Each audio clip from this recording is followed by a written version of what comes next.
Өгізбай 30 жылдан бері от асқан жарымен бір шаңырақ астында 8 келінің басын қосып, 34 немересімен тату-тәтті өмір сүріп отырған бақытты қария. Алайда әулеттің қуанышы көпке созылмай басына қара бұлт үйіріледі. Яғни баспаналары өртке оранады.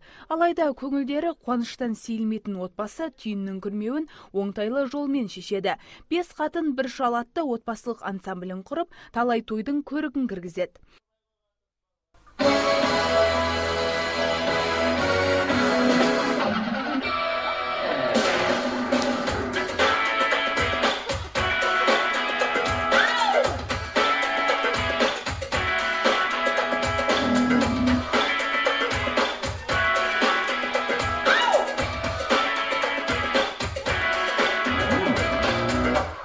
Осылайша Өгізбайдың отбасы кәсібін дөңгелетіп байлыққа кенеледі. Тіпті қомақты қаржының құрығына ілінген отағасы тоқал алам деп байбалаң салады.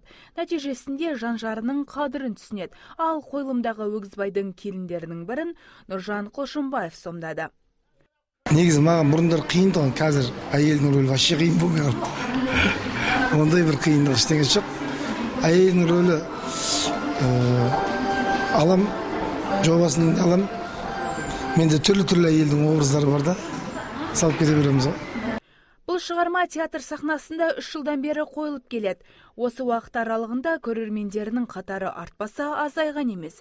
Өгізбайдың отбасын репертуарға алудың да өзіндік себебі бар. Бұл жалпы шығарманы бізге жақын тұтқан себебіміз біріншіден айтып отырмын, біздің негізі театрдың жалпы қоятын дүниелері осылай кішкене өміршеңдікке, кішкене қазір қоғамда болып жатқан осындай біте қайнасып жатқан қоғамдағы пікірталас тұрғызып жатқан сондай бір дүниелерді жалпы біз өзіміз жазып, өзіміз дүниеге алып келсек, ол қанша дегенмен шынайылыққа жақындайтын сияқты. Облыстық әзіл-сықақ және сатира театрының әртістері көрермендеріне әр сейсенбі, бейсенбі күндері қойылымдарын ұсынады. Билет бағасы 500 теңге. Таңшолпан Шамбай, Дастан Баширов, Андрей Любицкий, ТВК телеарнасы.